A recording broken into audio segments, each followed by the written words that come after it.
Quand il s'agit de se protéger contre les prédateurs, les animaux aquatiques disposent de tout un tas de techniques plus ou moins originales.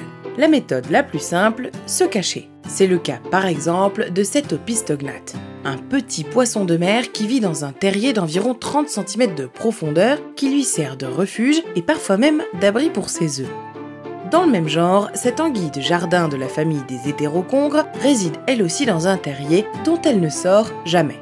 Sur la quarantaine de centimètres que mesure à l'âge adulte son corps long et mince, les 2/3 restent enfouis en permanence dans le sable. Sa peau sécrète un mucus qui soude les grains de sable autour, lui permettant d'aller et venir dans une sorte de tunnel protecteur.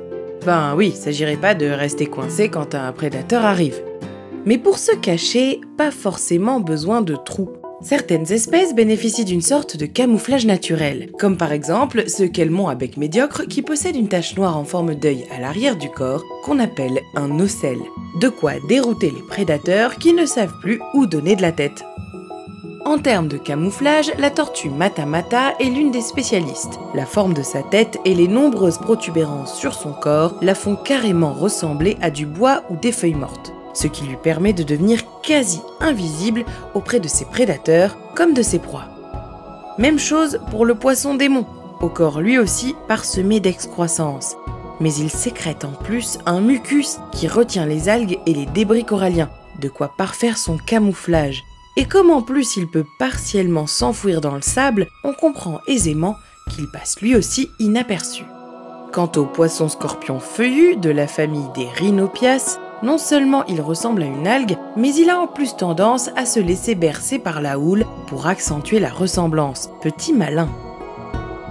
Certaines espèces n'ont pas vraiment besoin de se cacher car elles sont bien armées pour se défendre en cas d'attaque. C'est le cas de la rascasse volante, une cousine du poisson scorpion dont les nageoires dorsales et pectorales sont constituées de multiples rayons contenant des glandes à venin.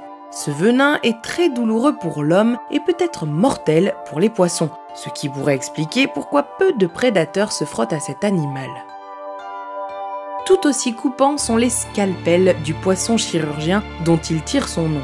Il s'agit en fait d'écailles érectiles modifiées et très tranchantes, dissimulées de part et d'autre de sa queue. En situation de combat, le poisson chirurgien se met à nager à reculons en agitant sa queue et dresse ses scalpels en direction de son adversaire.